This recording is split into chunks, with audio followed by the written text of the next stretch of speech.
မိုးရံစွန်ရဲ့အဖေအဲ့ဒီခိုင်ဝယောက်ျားဂျူဂျူလာရဲ့အရင်လင်ကအခု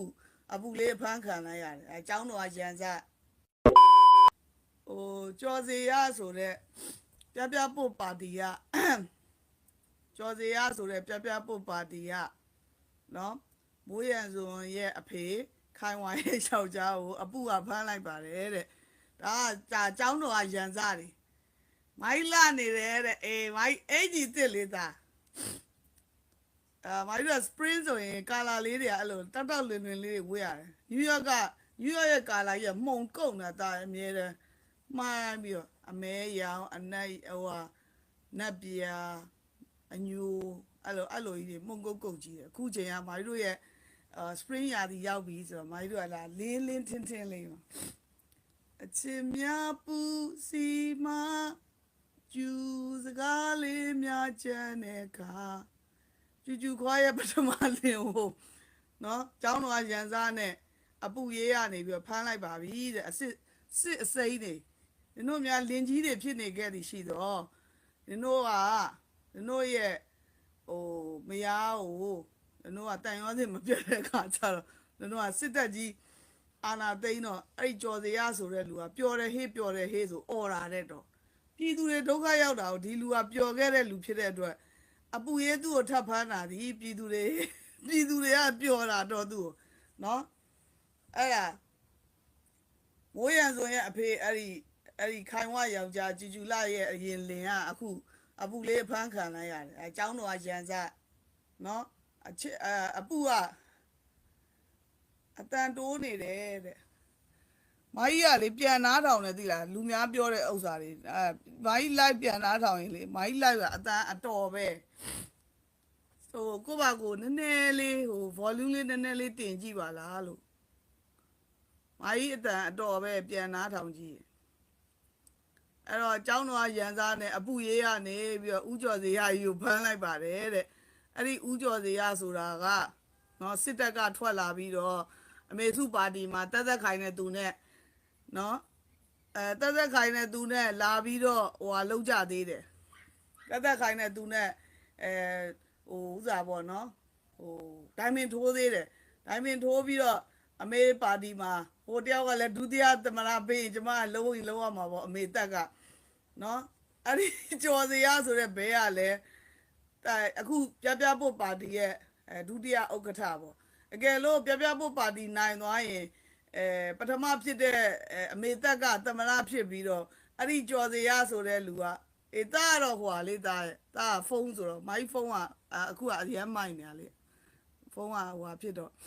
မင်္ဂလာပါအလုံးမင်္ဂလာပါကျော်စရာကိုအခုအပူလေးကဖမ်းလိုက်ပါပြီတဲ့နော်အဲ့ဒါကျောင်းသွားရန်စားနေပေါ့နော်အချင်းများပူစီပါကျူစကားလေးများကြမ်းတဲ့ခါဆိုဒီအရှိရသူ့သမီးကအဲ့ဒီကျော်စရာသမီးတဲ့ဒါတက်တွင်းစကားပေါ့နော်တက်တွင်းကအတွင်းစကားပေါ့မာကြီးတို့ဒီချိန်မှာသူတို့သက်ချင်တယ်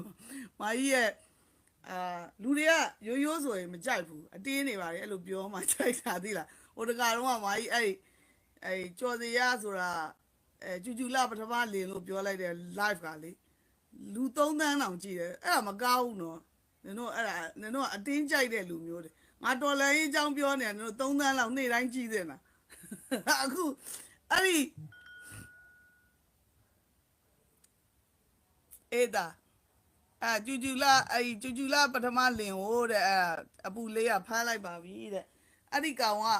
နော်အဲ့ဒီကောင်ကတက်မတော်အာနာသိမ့်နေဆိုတော့တဲ့ပျော်တယ်ဟေးဆိုပြီးတော့တဲ့အဲ့ဒီကောင်ကတဲ့ဟိုဆိုင်းနေဘုံနေနဲ့ထွက်လာသေးတာတဲ့အဲ့ဒီကြော်စရာဆိုတဲ့ကောင်အဖမ်းခံတဲ့ကောင်ကနောက်တစ်ခုကဒီနေပြည်တော်စောက်လုပ်ရေးမှာပါဝင်ထားတဲ့အရင်တော့ကဝါထားတဲ့ဂျီတက်ကိုပြန်ပြီးတော့စောက်ခိုင်းနေတဲ့ thank you သမီးရေမိုက်ကြာစံတော့မဆိုးရသေးဘူးအင်ကြီးလေးလှပတင်းတဲလေးဟိုအဝါရောင်နုလေးဆိုလှတယ်နော်အသားလေးစောင်းသွားဒီရောင်လေးကမာကြီးအမလည်းပြောတယ်ဒီအရောင်နုလေးတွေဝေးတဲ့အသက်ကြီးလာတော့မပြက်စီးသေးဘူးပေါ့နော်ဒီနေ့မှကြာစံဆိုးမှမအားသေးလို့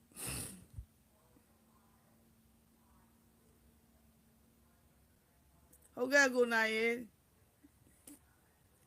လိုင်းမကန်ဘူးတဲ့မိုးတွေရွာနေဆိုမြန်မာပြည်မှာတနာပါတယ်အဲ့တော့ပြည်သူဒုက္ခအဝဝကိုပျော်တယ်ဟေးပျော်တယ်ဟေးဆိုတဲ့အဲ့ဥကျော်စီယာကြီးတရားအခုဘန်းကန်ရပါတယ်တဲ့နော်မိုင်းပြောပါတယ်သူတို့ကအလှဲ့ကြနော်ဟိုခရိုနီတွေထဲထက်အတန်လေးနဲ့ထွက်ရင်ထဲထက်သိမ်းလိုက်ပြန်ထုတ်လိုက်သူ့ရဲ့ဟိုဥစားလေးဟိုပါလဲသူ့ရဲ့ပရိသတ်တွေကို तू ကsorry သူ့ရဲ့ထောင်ဝန်ထမ်းတွေကို तू ကလာတာမပေးနိုင်တော့အဲ့လိုပဲ तू ဂွင်ရှာပေးရတာနော်ပြီးတော့နိုင်ငံခြားတန်ယုံနေဆိုလဲ तू ကတန်ယုံဝန်ထမ်းတွေကိုလက်ကပေးတာမဟုတ်ဘူး तू ကအဲ့ဒီတန်ယုံမှာလာပြီးတော့ကလေးတွေစားဦးလာလဲတယ်တို့ဘာလို့ဆိုရင်အဲ့ဒါဂွင်ရှာပေးတာ तू ကအဲ့ဒီသူတို့စီကံပြက်လာတဲ့သူတို့ရဲ့စောက်ကျင်ဟာဒီစောက်တက်ကစောက်ကျင်ပြက်လာတာဒီအချင်းဦးစီးဆိုတာလဲ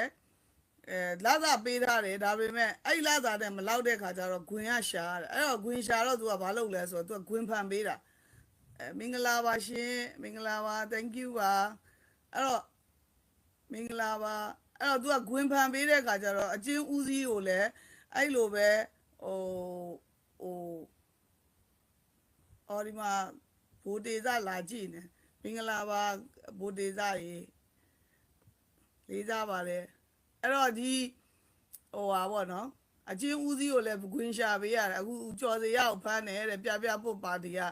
အရင်တော့အမေတို့အမေတို့ပါတီကိုဒိုင်မင်ထိုးကြည့်တယ်သူတို့နှစ်ယောက်ကတက်သက်ခိုင်နဲ့သူနဲ့ကဒိုင်မင်ထိုးကြည့်တာဒိုင်မင်ထိုးပြီးတော့ဝင်လာတာဒိုင်မင်ထိုးပြီးဝင်လာတာဟိုကအမေကသူ့ပါတီတွေကအချို့တော်မှအမေကတချို့နေရာတွေကိုတယောက်တည်း3နေရာလောက်ကိုင်းတာဘာဖြစ်လို့ကိုင်းတာလဲဘာဖြစ်လို့ကိုင်းတာလဲအဲ့ဒါအရေးချင်းအဲ့ဒါအရေးချင်းမရှိတဲ့လူတွေများနေလို့အမေသိတယ်အမေကစောက်ချင်မဟုတ်ဘူးနားလဲတယ်သိတယ်အဲ့ကြောင့်အမေတယောက်တည်း3ခုတော့ကိုင်းတာနိုင်ငံသားရေးဝင်ကြီးရောအမေကိုင်းတာဘယ်နှခုနိုင်ငံသားရေးဝင်ကြီးတော့သိရမှာကြီးအမေယာရု3နေရာယူထားပြီးတော့လာတာတစ်ခုပဲယူတာအမေကလှလိုက်တာငါဒီမှာဒီဘက်ကဖုန်းကင်မရာတော်တော်လှကျေးဇူးပါဆမ်ဆောင်းနော်ဆမ်ဆောင်းရဲ့အကြောင်းပြောပြအောင်မနေ့ကမှဂျပန်ကားကြည့်တယ်ဂျပန်ကားကြည့်တဲ့အခါဂျပန်တွေကဆမ်ဆောင်းတွေကင်ထားတာတော့ဆိုတော့ဂျပန်အင်အားနဲတာမဟုတ်ဘူးဂျပန်ကလူ200လောက်ရှိတယ် population ကလူ100ကျော်90ကျော်ဖိုးဖွားကြီးတွေကစားအလုံးလုံးတယ်သူတို့ကဂျပန်တွေကငါတို့တိုင်းပြည်တွေကငါတို့အလုံးလုံးတာဆိုတိတ်ဂုံယူတဲ့လူမျိုးမကြီးကကိုယ့်တိုင်းပြည်ကိုအဲ့လိုဖြစ်စေချင်တာလူကြီးလူငယ်လူလက်အကုန်လုံးပေါ့နော်ကိုယ့်တိုင်းပြည်တွေကိုအလုံးလုံးစေချင်တာအမေတော်ဆန်းစုကြည်လက်ထက်ကဆိုရင်လှုပ်ရနိုင်ရဲ့သားနဲ့တချို့တွေမလှုပ်ကြဘူးလှုပ်လို့ရတဲ့လူတွေအများကြီးပါပညာတတ်တွေအိစားကာမဤသုံးဝါနဲ့နေတဲ့လူတွေလှုပ်လို့ရတဲ့အခြေအနေမှာအမေအချိန်မှာအမေတယောက်တည်းပဲအမေထမိန်သားခိုးစားနေကြတဲ့လူတွေအများကြီးပဲဂျပန်တွေကကြတော့မဟုတ်အသက်60 100အထိအလုံးလုံးတော့ပြောနေတာပါလဲဆို Samsung ကဂျပန်မှာသုံးတယ်နော် Apple က iPhone ကဂျပန်မှာသုံးတယ်ဂျပန်ကကဘာပေါ်မှာကားတစ်ခုတည်းပဲဟိုကဘာကြီးကိုတိုးတာတယ်လီဖုန်းကသူ့တယ်လီဖုန်းကအရေးချင်းမှန်ပေမဲ့ဟိုဘက်က Apple နဲ့ Samsung ကသူ့ထက်အများကြီးတော်နေတဲ့ခါကျတော့သူ့ရဲ့ Nokia လေးကကြံခဲ့တာနော်ဘယ်သူမှသိမကြိုက်ဘူးပေါ့မဝယ်ကြတော့အဲ့တော့မြေရှားရဲ့အရေးပါမှုကိုပြောချင်တာဒီဂျပန်ဟာလူ200ရှိတယ်ဆိုလူကြီးနဲ့ကလေးနဲ့အလုံးမလုံးတဲ့လူဦးရေက90လောက်ပဲရှိတယ်ဆိုလူ150လောက်တန်း150လောက်အလုံးလုံးပြီးတော့လကအရန်ကောင်းတာ share ကောင်းတာအဲ့တော့လူတိုင်းမှာ cell phone ကင်ရတယ် smart phone ကင်ရတယ်ဒီမြေရှားတပ်တူဟာအဲ့ smart phone တွေကိုထည့်တဲ့အရာဒါကြောင့်သူတို့ဟို Donald Trump သွားပြီးတော့ယူကရိန်းကြီးကနေပြီးတော့အတိုးနဲ့သွားယူနေတာနော်အဲ့ဒါကိုပြောချင်တာမဟုတ်ဘူးမြေရှားရဲ့အရေးပါမှုကိုပြောချင်တာမြေရှားရဲ့လိုအပ်ချက်ကတော်တော်များနေပြီစီလိုပဲเนาะကားမောင်းတဲ့လူတွေများတယ်ကဘာပေါ်မှာဒါကဟိုကဘာကြီးကိုညဉ့်ညမ်းတာလားဘာလားမသိဘူးကားကြက်ရင်လည်းကြက်ပိတ်စေငါကားပေါ်ရောက်ရင်ပြီးရောမြန်မာပြည်မှာเนาะကားပေါ်ရောက်ရင်ပြီးရောဟိုကားရှိရင်လူထင်ကြီးတယ်ဆိုပြီးတော့တိုက်တွေမှာနေပြီးတော့ကားတွေစုဝယ်လိုက်တော့မြို့နဲ့ကားနဲ့ပုံများနေတော့မြို့ထဲမှာကြက်ကုန်တာ traffic တွေများတယ်ဆိုတာဟိုကိုပတ်စံရှိလို့ချမ်းသာလို့ဝယ်တိုင်လို့စီးနိုင်လို့မနာလို့ဖြစ်တာမဟုတ်ဘူး နော်တဘာဝကြောင့်ဟိုဥစားတွေလည်းဒီ pollution လည်းမကောင်းဘူးနော်စီတွေလည်းရမ်းကုန်တယ်အခုတည်းကလည်းဒီစီတွေကနဝတပဲသုံးခွင့်ရှိတဲ့အရာကိုလည်းမသိဘူးဆက်ပြီးတော့သုံးတယ်တောတွေရွာတွေမှာဆိုလဲဟိုနားဒီနားဆိုရင်အရင်တော့စပိန်လေးစီးပြီးသွားနေရနေစိုက်ကယ်လေးပေါ်မှာမရောက်ရင်ငါ့တော့လူတွေကအထင်သေးတော့မှာပဲဆိုတဲ့အတွေးခေါ်ကလုံးဝပြောင်းသွားတာခစ်ကပြောင်းသွားတာအဲ့အယူဝါဒနဲ့သွားရင်လည်းစက်မွဲအောင်မှာပဲနော်ဟိုလက်ခံကိုယ့်အချင်းတွေကိုလက်ခံကိုလေနေရတာဒီဆရာနာရှင်လက်အောက်မှာစီရောင်းနေတာကဆရာနာရှင်ရဲ့ကြရက်တွေခရိုနီတွေကရောင်းနေတာကိုဝယ်နေရတာကဆရာနာရှင်စီကဝယ်နေရတာစီကအဲ့တနည်းအားဖြင့်ဒီဆရာနာရှင်တက်ဆိုးရှည်အောင်လုပ်နေတာလဲရှင်တို့စီတွေကြောက်မယ်နော်အဲ့တော့ဟိုတနေ့ကအဲကွန်တုံးပြီးတော့သေသွားကြတတိထဲမှာတက်အဲကွန်တုံးပြီးတော့မမကြီးတို့စီမှာဆိုရင်အလုံးပိတ်တကားတွေဖားတာတယ်ဘာလို့ဆိုအရာသူလူကပြင်းထန်တော့အဲ့တော့ဟိုဒီသူကမီးစက်နဲ့ဟိုဟာလုံးတော့အဲကွန်ဖွင့်တော့အဲ့မီးစက်ကအငွေဟာတိမ်လုံးရှူမိပြီးတော့အဖေအမေသားသမီးအိမ်မှာခိုင်းတဲ့ကောင်မလေးသူတို့အိမ်ကခွေးလေးပါတည်သွားတယ်ဆိုတော့ဒါကဒီအငွေ့ရှူမိလို့เนาะဒီမီးစက်ကထွက်တဲ့မီးကိုငွေ့ကိုရှူမိလို့မီးကိုငွေ့ကရှူပါများအိပ်ပျော်သွားပြီးသေရောအဲ့ဒါเนาะတဘောဘဟုတုတပြောပြတာအဲကွန်နီရှိကသုံးမယ်ဘာဖြစ်လို့လဲပူတာလဲတိုက်ပေါ်မှာနေလို့တိုက်ကကြက်တယ်လူတွေကကြက်တယ်ဒါကြောင့်เนาะပြီးတော့မကြီးရဲ့ဆိုဒီ live လေးအရှိကိုပြန်သွားရင်เนาะကျူလာပထမလင်ဥကျော်စီရကိုအခုဖမ်းဆီးလိုက်ပြီเนาะဒါအကြောင်းတော့ရန်စပေါ့သိရမလားငါမိမရဲ့အချစ်ဦးဖြစ်ခဲ့တယ်ပေါ့ဘဲကြီးကိုကြည့်လိုက်တော့ဘဲကြီးအဖိုးကြီးပဲဘဲကြီးကနည်းနည်းလမ်းနေသေးတယ်သူ့တက်ဆိုင်တော့ရက်ရှည်မယ်ထင်တယ်ကြည့်ရတာဘာဖြစ်လို့လဲဆိုတော့သူ့သားမိုးရန်ဆိုတာရက်ရှည်တာဟုတ်ခေတီရီတက်မွန်ကဘာလို့ပူတာလဲဆိုတော့အပူလေးနဲ့တူလို့ပူတာမဟုတ်ဘူးခေတီရီတက်မွန်ငယ်တော့သွားမကောင်းထင်တယ်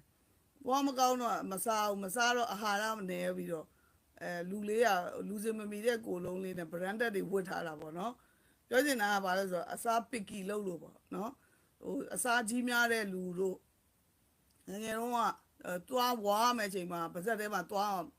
မစုံတဲ့ကလေးတွေဆိုရင်ဖွံ့ဖြိုးတင်တယ်လို့မဖွံ့ဖြိုးဘူးပေါ့နော်ဒါအပူလေး genetic လေးပါသွားတာမဟုတ်ဘူး gene စစ်ပါသွားတာမဟုတ်ဘူးเนาะအဲ့တော့သူတို့ចောင်းတော်ရန်စားနဲ့သူ့ရဲ့ပထမလင်ကိုအခုဖမ်းလိုက်တယ်တဲ့เนาะအဲ့ဒီလူကစစ်တပ်အာဏာသိမ်းတော့ပျော်တယ်ဟေ့ဆိုပြီးတော့អော်ခဲ့တဲ့ကောင်เนาะတက်ခိုင်ပါတီကဒုဥက္ကဋ္ဌအခုအဲ့ကျော်သေးရဟိုတဲ့ចောင်းတော်ရန်စားနဲ့เนาะကျူခေါ်ရဲ့ပထမလင်ဖြစ်ခဲ့ဘူးတော့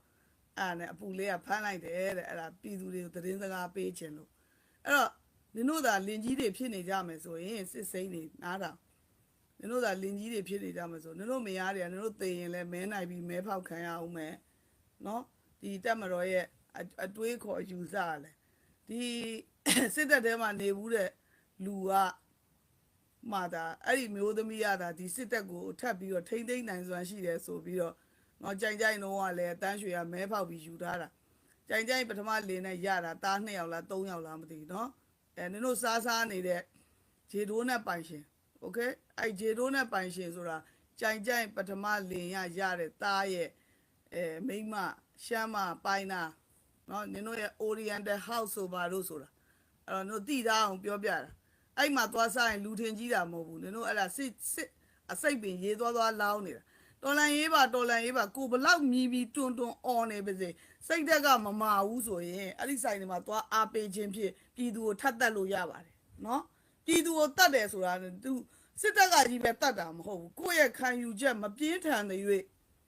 ဒီ boycott ဆိုတာဒီတရုတ်ကလာတဲ့ပစ္စည်းတွေပဲ boycott လုပ်ရတာမဟုတ်ဘူးကိုနဲ့ဒီ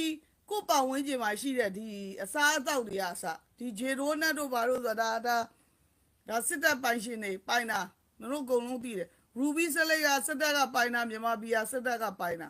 ကိုပါကိုဟိုအကျော်မသိအနာမရှိတေကျင်တဲ့လူတွေငါအိမ်မောဘုံမကြသေးသူတွေငါမသေးသေးသူတွေတော့နင်တို့ဆက်ပြီးတော့ငြိမ်ခံနေအောင်မယ်ဆိုရင်ဒီစစ်အာဏာရှင်ကနော် ပထမလင်လဲဖမ်းတယ်ဒုတိယလင်လဲဖမ်းမှာပဲအဲ့တော့ဆရာနာရှင်နဲ့ရင်ပါပြီးတော့မနေနဲ့အဲ့ဒါ comfort zone တိတ်ကြောက်စရာကောင်းတယ်အကြောက်